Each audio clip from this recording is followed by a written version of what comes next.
Welcome. Thank you for braving the less than balmy temperatures. It's nice to have you here. I want to encourage you to sit back, relax, cozy up to somebody you know in order to keep warm. If there's nobody you know, introduce yourself to somebody else and cozy up to keep warm because we're going to need it. You guys seem to have that all down pretty well. And over here, you can cozy up to a little kitty. If you stuffed kitty works too. If that's what you need, you go ahead and do it.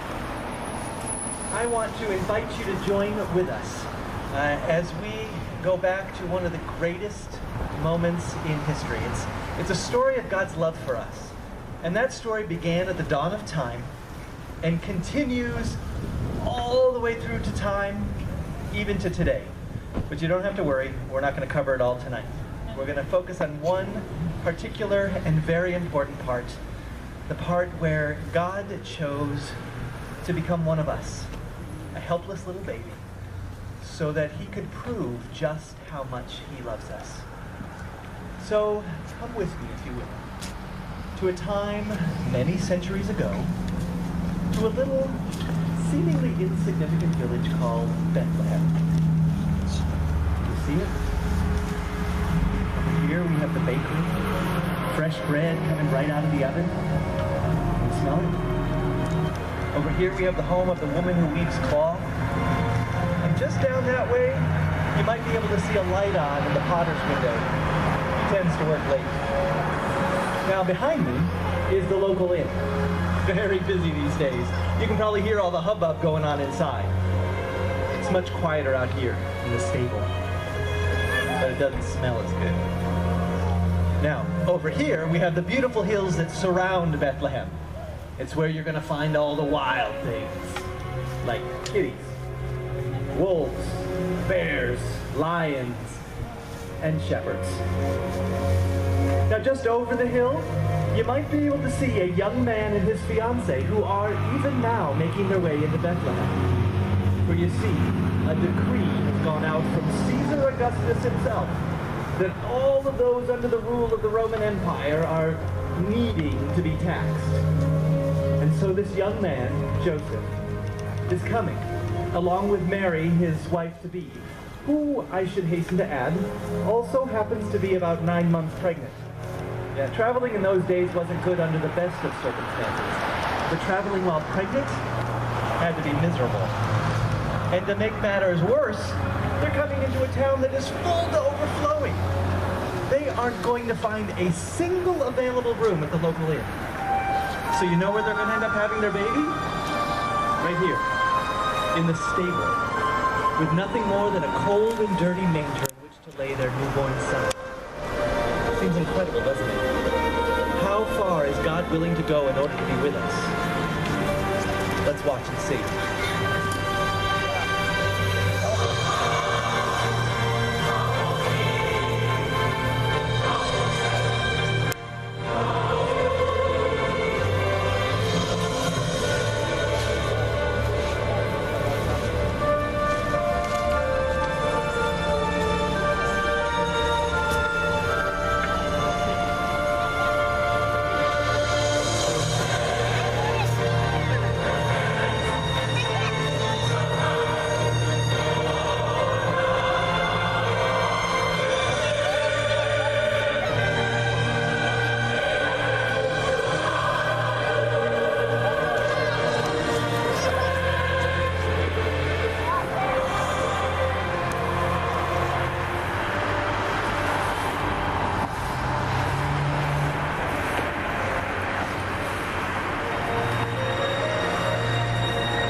Such a simple but amazingly beautiful picture, isn't it? But wait, there's more. You remember those hills that I told you about? Well, it just so happens on the night that the baby was being born, there were some shepherds out in those hills attending to their sheep. And get this, all of a sudden, out of nowhere, an angel appears, as bright as day, with the glory of the Lord shining on her. I don't need to tell you that those shepherds were terrified. And then the angel says, "Fear not, for behold, I bring you good news of great joy that will be for everyone. For today, in the city of David, a Savior has been born to you, who is Christ the Lord. And this will be the sign that what I'm saying to you is the truth. You will find a baby wrapped in strips of cloth and lying in a manger."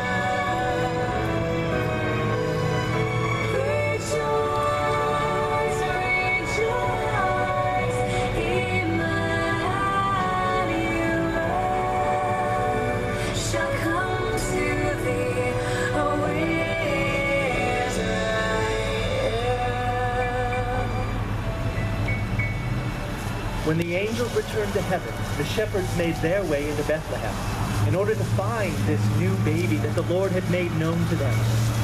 They came with great haste and enthusiasm, eager to share the good news of all they had seen and heard with anyone along the way who would listen.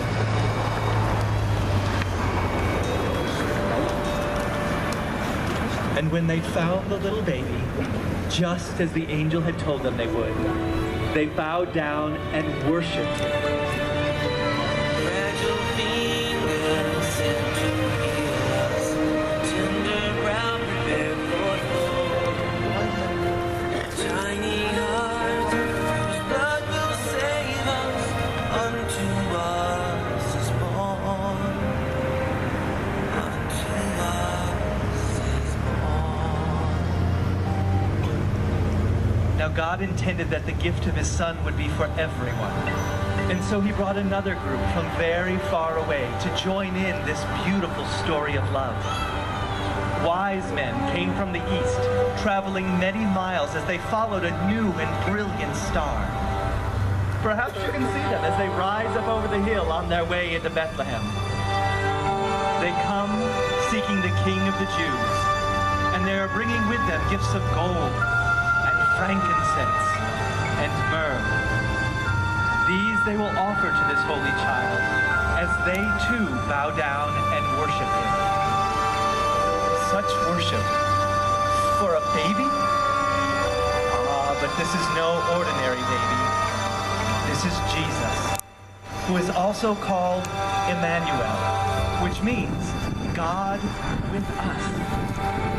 God, who left the beauty and majesty of heaven in order to become a helpless little baby so that we could know just how much he loves us. This is a God truly worthy of my adoration.